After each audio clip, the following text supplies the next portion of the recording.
Bienvenue dans cette exploration psychologique. Aujourd'hui, on s'attaque à un concept clinique absolument fascinant. Comment l'esprit humain peut-il rester totalement inébranlable au milieu du chaos extérieur?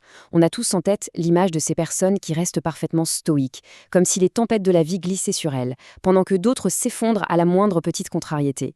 Notre objectif ici, c'est de décrypter ce fameux processus d'intégration du moi pour comprendre comment atteindre un détachement psychologique profond face à un monde totalement imprévisible.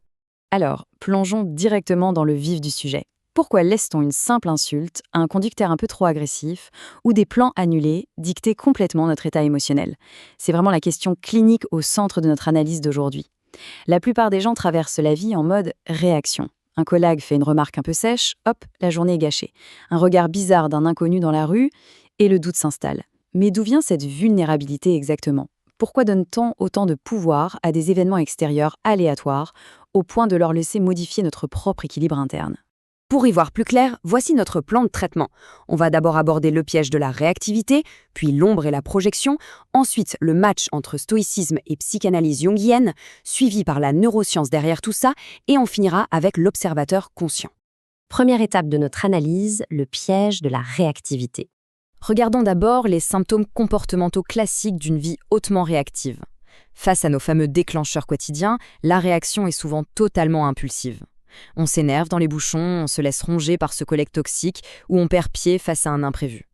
L'erreur psychologique fondamentale qu'on fait tous, c'est de croire dur comme fer que c'est le monde extérieur qui nous inflige cette douleur.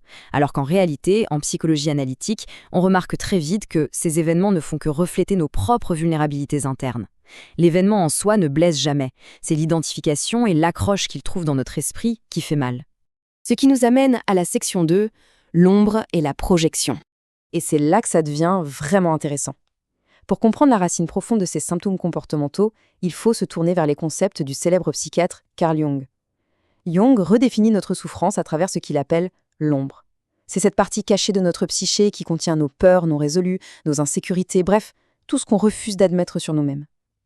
Donc les déclencheurs extérieurs ne créent pas la douleur, pas du tout. Ils révèlent simplement une douleur qui était déjà là, bien enfouie dans notre ombre. Si une situation extérieure fait si mal, c'est parce qu'elle appuie sur un bleu qui existait bien avant l'incident. Regardez cette citation de Jung. Tout ce qui nous irrite chez les autres peut nous mener à une meilleure compréhension de nous-mêmes. C'est absolument brillant, et ça illustre parfaitement la mécanique de notre esprit. Cliniquement parlant, si une insulte nous met dans une colère noire, ça cache généralement une peur inconsciente que cette insulte puisse être vraie.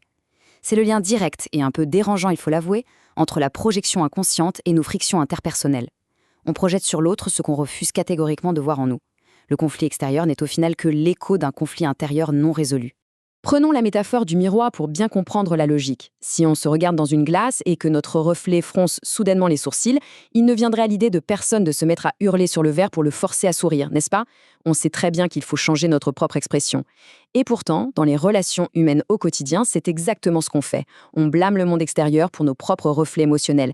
On exige que le miroir change au lieu de faire le vrai travail d'intégration de notre propre moi. Passons à la troisième partie. Le stoïcisme face à la psychanalyse jungienne. C'est vraiment fascinant de voir comment la sagesse antique et la psychanalyse moderne convergent sur cette idée d'illusion du contrôle externe.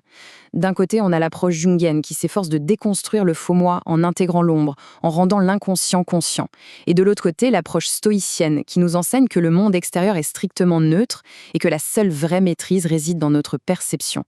Ces deux grandes philosophies s'accordent pour pulvériser ce faux moi fragile, cette construction mentale qui passe son temps à chercher désespérément une validation à l'extérieur. Nos sources utilisent une analogie parfaite pour imager l'état d'un ego véritablement intégré. Une insulte lancée à un esprit bien ancré, c'est littéralement comme crier sur une montagne. Le son rebondit, l'écho revient à l'expéditeur, mais la montagne, elle, reste complètement imperturbable. Elle est solide, immobile. Elle ne se sent absolument pas menacée par le bruit du vent, car son identité ne dépend pas de ce qui s'agite autour d'elle. Section 4, la neuroscience du détachement. Et ce n'est pas que de la philosophie abstraite. Basculons un instant vers la perspective scientifique. La science nous prouve que ce détachement émotionnel est ancré dans la psychologie cognitive moderne. La réactivité n'est pas qu'une simple faiblesse de caractère, c'est vraiment une question de câblage physique.